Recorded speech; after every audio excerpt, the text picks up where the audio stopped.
noches, compañeros y profesora. Bienvenidos a Es por Personalidad. En este stand se abordará la teoría de personalidad de Gordon Allport, donde podrás conocer acerca de la biografía del autor, sus conceptos importantes y básicos sobre la personalidad, la teoría de los rasgos, el desarrollo de la personalidad, la influencia de la personalidad en los fenómenos sociales, el y eclecticismo. Bienvenidos y disfrute de este recorrido académico y virtual. Gordon Allport fue un psicólogo y pedagogo estadounidense. Nació en Montezuma, Indiana, en 1897. Vivió una infancia solitaria. Fue el cuarto hijo de un vendedor que se convirtió luego en un médico rural. Creció entre pacientes, enfermeras e instrumentos de un hospital. Su vida fue tranquila.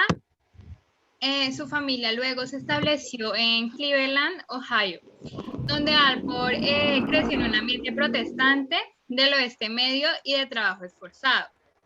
Su madre había sido maestra de escuela y se interesó siempre por la formación educativa y religiosa de sus 4 hijos.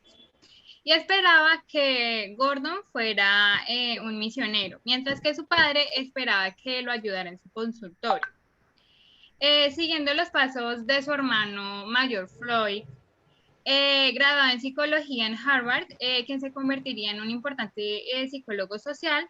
Allport fue un sujeto en la investigación de su hermano sobre influencia social, ya que estudió igualmente psicología y ética social. Después de su graduación, por un breve periodo enseñó inglés y sociología en el extranjero. Más tarde recibió una beca para realizar sus estudios de posgrado en psicología en Harvard. En su viaje de regreso a Estados Unidos, Allport se detuvo en Viena para visitar a su hermano Fayette. Mientras estaba ahí, solicitó una reunión con Sigmund Freud. Freud estaba acostumbrado pues a recibir visitantes de todo el mundo y concedió la cita. En ese momento, Allport tenía tan solo 22 años. Esa experiencia hizo que Gordon se diese cuenta de que la psicología profunda excavaba demasiado a fondo y de igual forma se había percatado que el conductismo quedaba pues demasiado en la superficie. Su tesis doctoral fue uno de los primeros estudios estadounidenses sobre los rasgos de personalidad. Recibió su doctorado en psicología en 1922 en Harvard a sus 24 años. Impartió clases en la Universidad de Harvard desde 1930 y hasta 1967. De igual forma aplicó pues conceptos y métodos de las ciencias sociales a los estudios psicológicos y desarrolló una original teoría de la personalidad, la cual se enfoca sobre el adulto en sí mismo más que en la niñez o las experiencias y emociones infantiles. También esto lo plasmó en libros como Personalidad, una interpretación psicológica de 1937. Fue presidente de la Asociación Psicológica Americana en 1939. En 1936 fue uno de los fundadores de la Asociación para el Estudio Psicológico de los Temas Sociales, la cual era una organización que aplica pues los conocimientos psicológicos a los temas sociales prácticos, y se convirtió en su presidente en 1944. Trabajó siempre en el desarrollo de su teoría, examinando cuestiones sociales como el prejuicio y creando test de personalidad. Murió en Cambridge, Massachusetts, en 1967.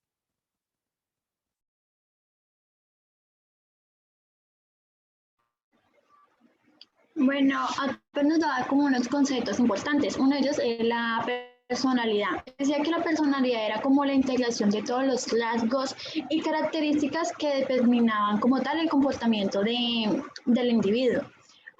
Para algo también era importante el temperamento. Bueno, el temperamento decía que era naturalmente era emocional, que venían de los factores genéticos y hereditarios. Era decir que dependiendo de la estimulación del ambiente era como se accionaba el individuo.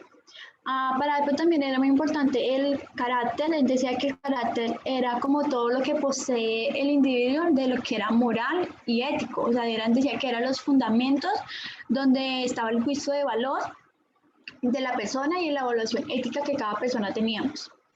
Él hablaba sobre la consistencia de la personalidad. Bueno, la consistencia de la personalidad se desarrolla a lo largo del tiempo de la vida, pero se empieza en infancia temprana. Y decía que sin importar las circunstancias o el tiempo que pasaba, siempre había como una consistencia de la personalidad que desarrollamos desde hace mucho tiempo. También hablaba sobre la influencia social del consciente. Él hacía referencia a que la influencia del inconsciente, él decía que como nosotros somos personas no, sociables, desarrollábamos un entorno social y nos influía en nuestra personalidad. Decía que en estos momentos él lo relacionaba mucho con el juicio y con la transmisión de los rumores. También hablaba sobre el concepto de sí mismo. Bueno, para poder el concepto de sí mismo decía que eran reduccionistas, que él apoyaba la idea que de sí mismo como algo fundamental en el desarrollo adecuado de la personalidad, y la integración de los diferentes aspectos de la personalidad se trataban como una idea saludable de la persona. O sea, si él desarrollaba esos ciertos aspectos como fundamentales en su desarrollo, decía que pues, era una persona que era con salud mental, era como que aceptable, era buena. La interacción de la personalidad con la influencia social. Él hacía parte, decía que no importaban las diferentes situaciones que se presentaban en el individuo, cómo influía en los diferentes ámbitos o enfoques, la interacción de la personalidad aún no se desarrollaba a su profundidad. Los mismos reconocía con descuidado los factores ecológicos, sociales y situaciones. Eso lo hacía poner mucho como en el énfasis de los rasgos, es decir, que no importaba como la influencia que tenía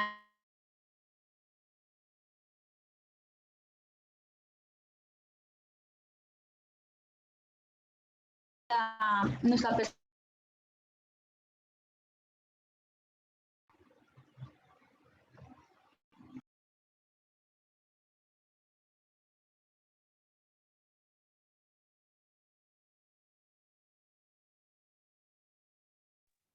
5 conceptos básicos de la personalidad, según Alport. Más o menos él definió como la personalidad, pues que era como una organización muy dinámica dentro del individuo, ¿sí? Así también de los sistemas psicofísicos que determinan ajustes únicos en el individuo, dependiendo del ambiente en el que él se desarrollara, ¿sí? Habían 5 tipos que teníamos. El primero era la organización dinámica, que pues hacía referencia como una organización dinámica con el fin de hacer como una organización activa, ¿sí? Digamos, a través del cual la gente sana y se integra como al ambiente que puede estar en este momento. Decía que la organización de la personalidad, al ser dinámica, está en constante cambio a la vez que se va integrando. Si la persona no se integra, es una señal de que es psicopatológica. El segundo son los sistemas psicofísicos, que decía que pues, la personalidad es fuertemente influido por factores biológicos y psicológicos, que cuando, digamos, mencionamos como tal el temperamento, se hace referencia a las diferencias de la personalidad que se basan en la biología heredada. ¿Sí? Dice que suele manifestarse como reactividad emocional a estímulos nuevos y que pues estos podrían causar potencialmente temor. Él consideraba que tanto la psique como la combinación con el temperamento son principales factores de la personalidad, ¿sí? Y mencionaba que todos los rasgos de la personalidad son influidos por factores genéticos hereditarios. El tercero son los determinantes. Esta era como la opinión de teóricos, ¿sí? Estaba dividida para unos en personalidad, que la personalidad era como un predictor. Decía que era algo factible, real. Alport decía que, digamos, o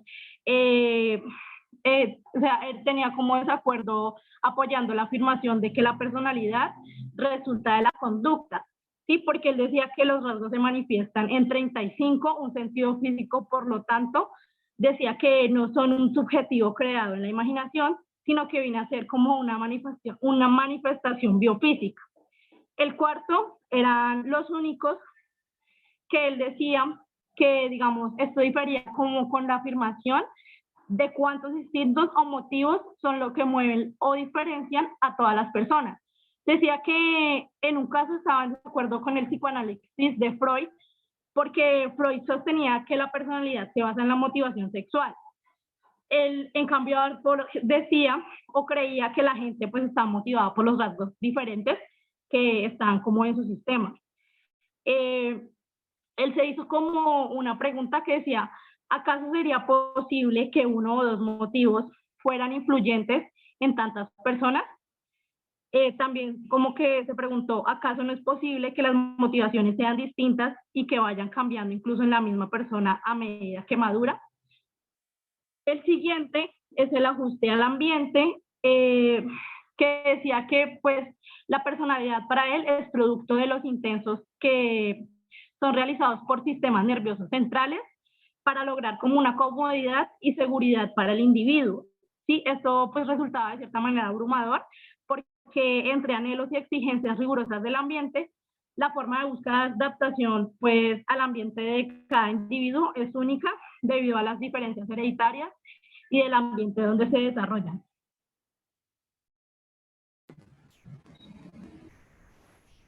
Teoría de los rasgos de la personalidad. Para Alport, la personalidad está compuesta por rasgos. Los rasgos se desarrollan de acuerdo a la medida en que se encuentran nuevas formas de adaptarse. Alport afirma que los rasgos son únicos en cada individuo, por lo tanto, los rasgos son distintos en cada persona. De acuerdo con la afirmación anterior, Alport distinguió los rasgos únicos o individuales de los rasgos comunes. Estos últimos son poseídos por muchas personas en diferente grado. Alport consideraba que los rasgos de la personalidad son predisposiciones a responder a diversas clases de estímulos de la misma manera o de manera semejante. En otras palabras, son formas consistentes y duraderas de reaccionar frente al entorno. Característica de los rasgos según Alport. Primero, los rasgos son reales y existen en nuestro interior. No son constructos teóricos ni simples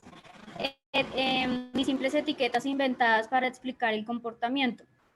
Segundo, los rasgos determinan la conducta o la causa. No solo ocurren frente a ciertos estímulos, nos impulsan a buscar los estímulos correctos e interactúan con el entorno para producir la conducta. Tercero, los rasgos se pueden demostrar de forma empírica. Si observamos la conducta durante cierto tiempo, podremos inferir la existencia de los rasgos en razón de la consistencia de las reacciones de un individuo a estímulos idénticos o similares. Cuarto, los rasgos están interrelacionados y se pueden traspasar, no obstante que presenten características diferentes. Por ejemplo, la agresividad y la hostilidad son rasgos distintos, pero están relacionados y muchas veces se presentan juntos en el comportamiento de una. Quinto, los rasgos varían con la situación. Por ejemplo, un individuo puede mostrar el rasgo de orden en una situación y el de desorden en otra. Según Alport, las anteriores son características distintivas que rigen la conducta. Los rasgos se miden sobre un continuo y están sujetos a influencias sociales, ambientales y culturales. Es decir, que los miembros de diferentes culturas tendrán distintos rasgos comunes. Además, es probable que estos cambien a lo largo del tiempo conforme van modificándose las normas y los valores sociales. Es aquí donde se demuestra que estos rasgos están sujetos a influencias sociales, ambientales y culturales. Además de las características, Alport también nos habla sobre la penetración de los rasgos. Plantea que existen rasgos que influyen en solo unos aspectos de nuestra personalidad, así como también rasgos que influyen en gran parte de la personalidad. Entre ellos podemos distinguir 3 tipos de rasgos según qué tan inmerso está en la personalidad de una persona. Los rasgos centrales, los rasgos secundarios y los rasgos cardinales. Los rasgos centrales son los que afectan a muchas conductas de manera penetrante. A este caso, por ejemplo, la confianza sería un rasgo central, ya que afecta a una gran parte de la conducta. Otro ejemplo sería la interpretación de las cartas de Jenny que hicieron Alport y sus estudiantes, donde hallaron 8 rasgos centrales. Como tal, lo que caracteriza una personalidad no son los rasgos centrales, ya que los rasgos específicos varían de una persona a otra. Lo que es un rasgo central para un individuo podría no serlo para otro. Eso quiere decir que no es el rasgo en sí lo que lo hace central, sino la cantidad de conductas en las que influye. Por otra parte, los rasgos secundarios se caracterizan porque son consistentes y se presentan en situaciones particulares. Es poco probable que entren en acción como los rasgos centrales. Por ejemplo, gustar de una fruta en particular es un rasgo que no afecta más aspectos de la conducta, como tal su influencia es particular o limitada.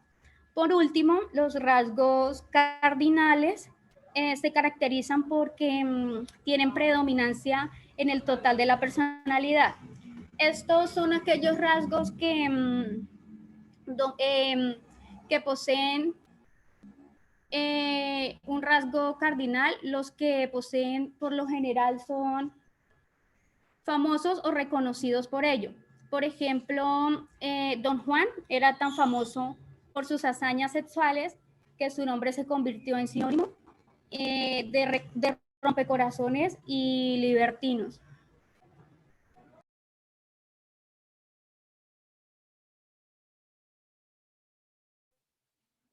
Desarrollo de la personalidad.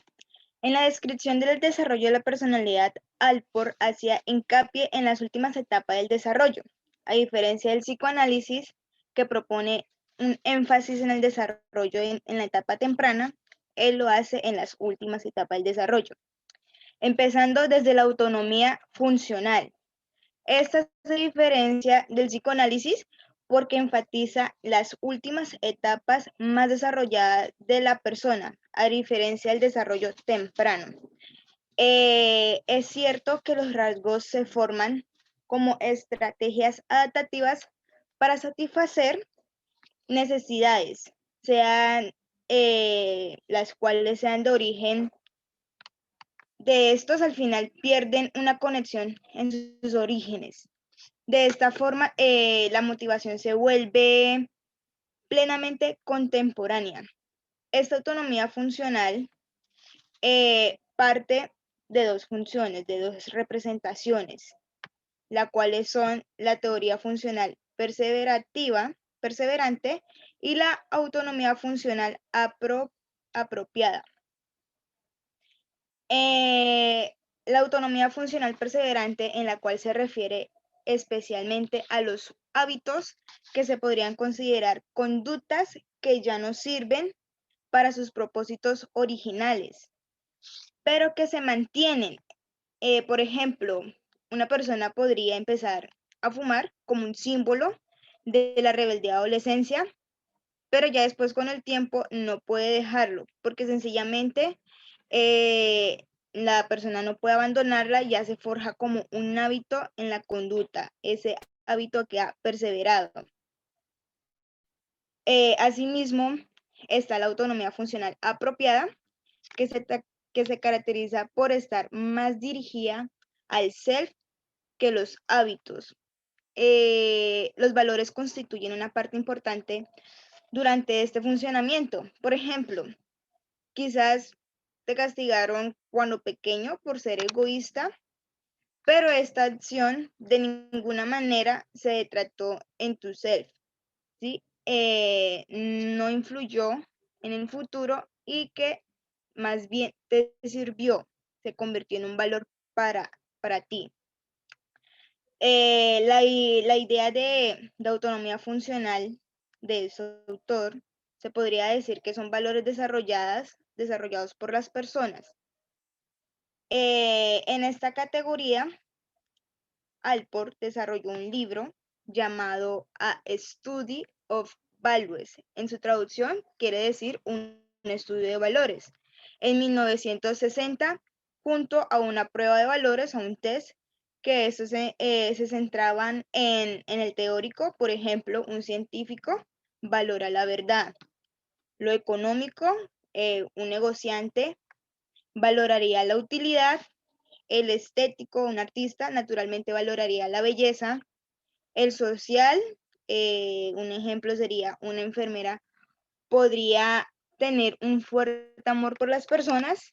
Y el político valoraría como tal el poder. El religioso, por ejemplo, un monje o una monja, probablemente valoraría la unidad. El fin de Alport con su prueba era medir los principios y valores morales que rigen la conducta en los individuos. La prueba de Alport puede resultar de gran utilidad en las empresas cuando persiguen, cuando quieren, cuando requieren conocer algo más del candidato a un puesto, aparte de sus conocimientos y sus actitudes dentro de una área específica.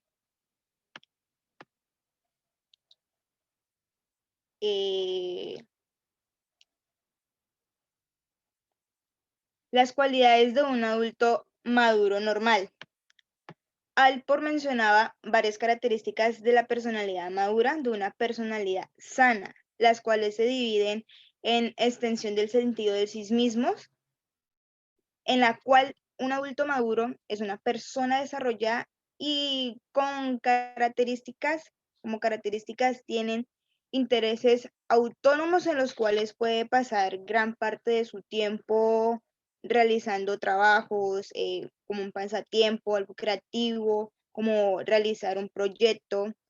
No es una persona egocéntrica, sino que en estas actividades que representan son unas metas importantes dentro de su vida. La seguridad emocional o autoaceptación, aquí prácticamente son personas emocionalmente estables, seguras de sí mismas y con buena autoestima. La percepción realista de destrezas y deberes. El adulto percibe el mundo de forma realista, de acuerdo a sus fortalezas, a sus debilidades, a sus posibilidades, así como también no cae en el pesimismo, pero y es poco realista. Por ejemplo, en este caso sería pensar que siempre le saldría mal alguna actividad o algún evento que realice, ya sea dentro de la universidad, del trabajo, en diferentes partes de la vida. La autoobjetivación, introspección y humor. Prácticamente aquí los individuos a los cuales se les considera maduros son capaces de verse de forma objetiva, tanto lo subjetivo como objetivo, y lo hacen a menudo a través del sentido del humor. Y por último está la cualidad de la filosofía unificante de la vida, donde una persona madura tiene una forma de pensar integradora, unificadora de su vida. Implica un entendimiento claro de los objetivos. Por ejemplo, mientras los valores del niño son introyectados por los demás, por los adultos, por sus papás, ya en la persona adulta en específico surgen de los juicios propios, de las experiencias.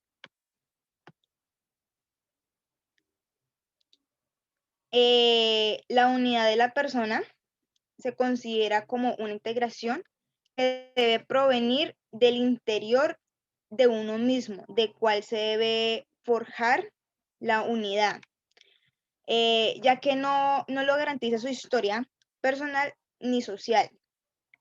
Al referirse a la unidad de personalidad, utiliza la frase en latín unitas múltiples, que quiere decir unidad de múltiples, en la cual la persona sana tiene una integración de elementos diversos, ya sea intereses, rasgos, disposiciones biológicas, entre otras.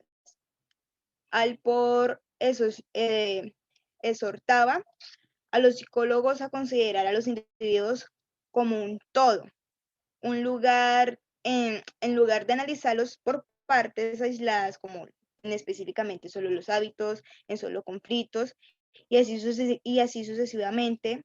Él destacaba que las diversas partes, de alguna manera, son dirigidas por el individuo para trabajar juntas hacia un propósito adaptativo. Por otra parte, el propium cumple las funciones de la personalidad que se dirige a la unidad. Es la parte esforzada de nuestro ser, la que nos da nuestra intencionalidad y dirección. Las etapas del desarrollo, como tal, la personalidad ha sido conceptualizada de muy diversas maneras según el autor, según Gordon Allport. Una corriente teórica y enfoque en que la haya tratado. En el caso de Allport, es importante considerar que las personas es una organización dinámica de los sistemas psicofisiológicos que determinan el modo de pensar y actuar característico del sujeto. A través de esos elementos, Allport crea un sistema teórico orientado a explicar cuál es el estilo de comportamiento de los individuos. Sin embargo, la personalidad necesita de un elemento vertebrado en el que estructuren las diferentes características de la personalidad. Dicho ejemplo es en lo que el autor denomina propio, siendo la autopercepción de ser una entidad diferenciada. Se trata de la percepción del sujeto de sí mismo como ser integrador por diferentes características, experiencias y deseos, siendo la autopercepción de ser un ser diferenciado.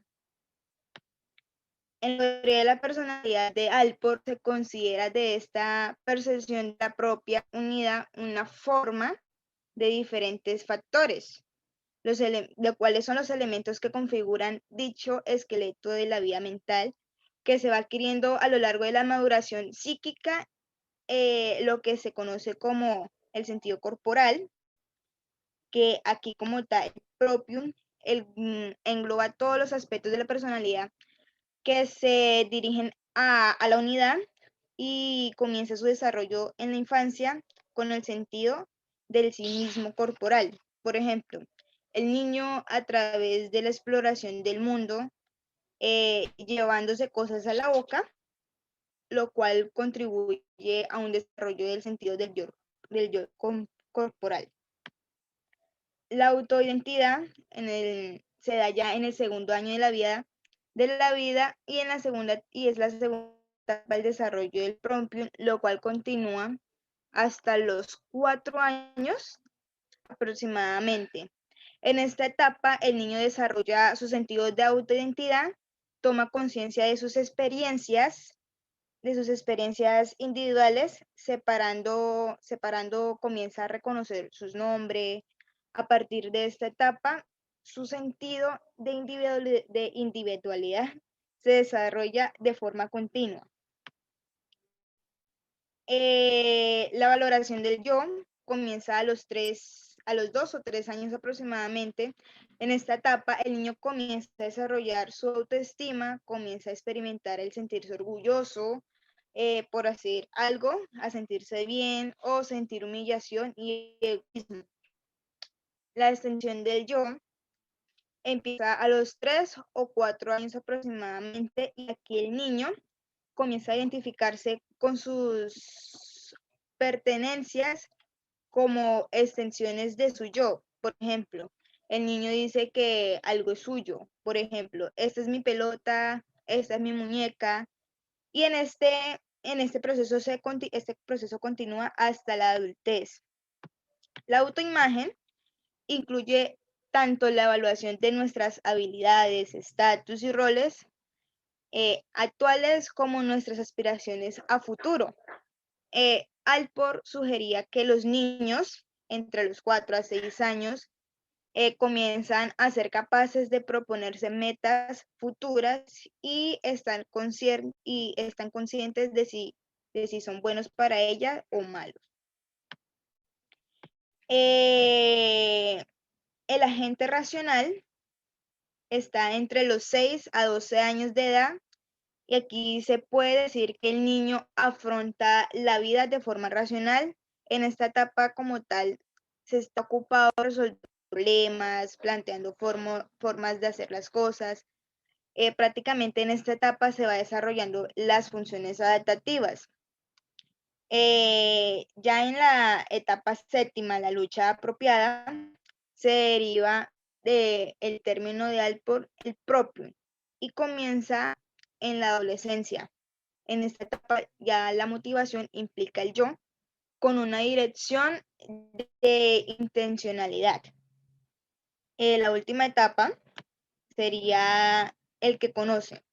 Esta se desarrolla en la adultez, en la cual se integran los 7 aspectos antes mencionados del sí mismo como un todo unificado. Alport destacaba que la unidad es una característica de una personalidad madura y el sí mismo se concibe como una parte altamente desarrollada y unificadora.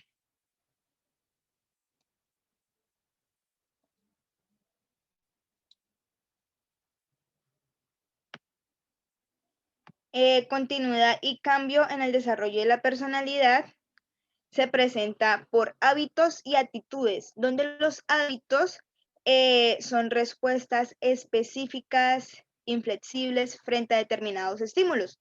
A veces se cambian por varios hábitos para formar un rasgo. Y las actitudes se parecen a los rasgos, pero tienen objetos de referencia específicos y suponen una evaluación.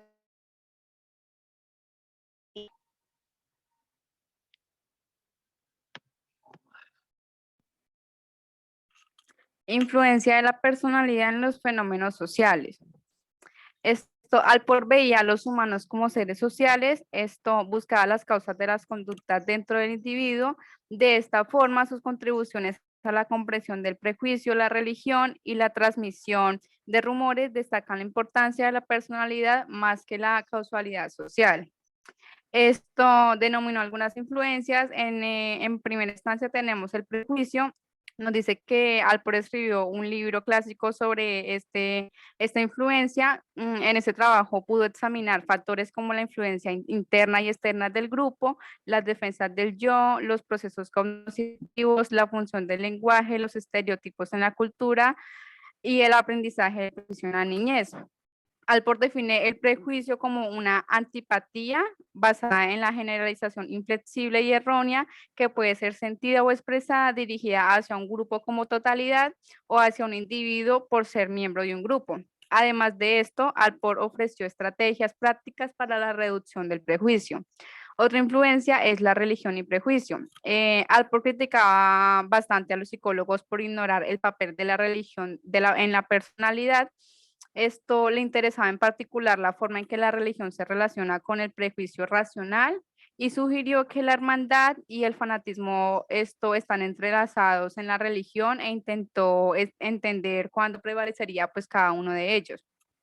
Él aclara también que la gente que asiste a la iglesia es en promedio más prejuiciosa que quienes no asisten. Cuando Alport distinguió varios tipos de orientación religiosa, encontró que quienes asistían a la iglesia y tenían prejuicios eran aquellos para quienes la religión cumplía algún propósito egoísta. Estos individuos de igual forma tenían una orientación religiosa extrínseca, en contraste con los individuos que tenían una orientación religiosa intrínseca, a esto que internalizan su fe religiosa. Otra influencia es la transmisión de rumores. Alport desarrolló una teoría que intentaba explicar el porqué y el cómo de la génesis y la circulación de los rumores, que son uno de los fenómenos sociales menos racionales que existen.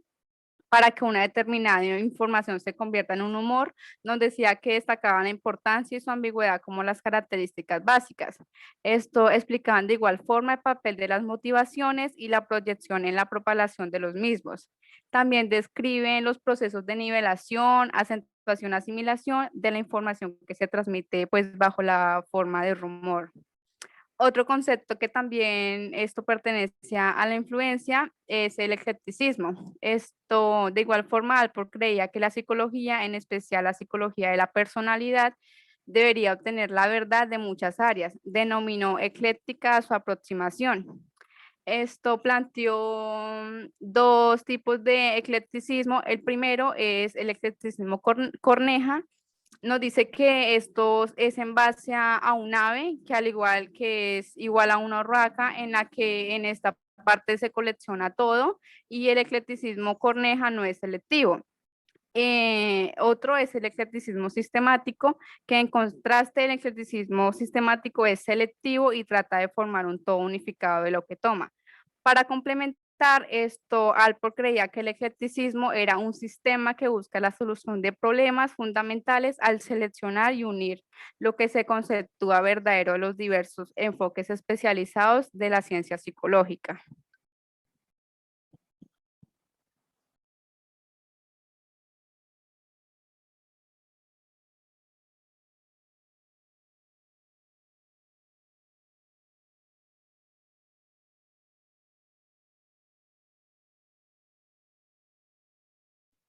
Muchas gracias por participar de este stand y espero que lo hayan disfrutado.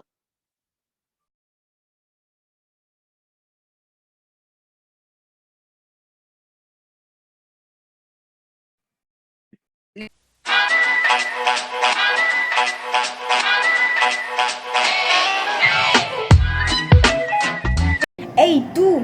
¿Estás cansado de que la gente te critique por tu personalidad? Sí, señora, estoy cansadísimo. Cansado porque hasta tu novia te dice que la relación que tienes no va de acuerdo a tu personalidad. Con VitaP tu personalidad estará a un 100% y la gente ya no más te criticará. Ay, amor, me encanta tu personalidad. Eres tan lindo. Me alegra, mi amor, que te guste. Esta la inventé especialmente para ti. Con VitaP podrás alcanzar la personalidad que desees. Domicilios nacionales e internacionales. ¿Qué esperas para pedir la tuya? Recuerda, VitaMe, auspiciado por el laboratorio de Gordon Alport.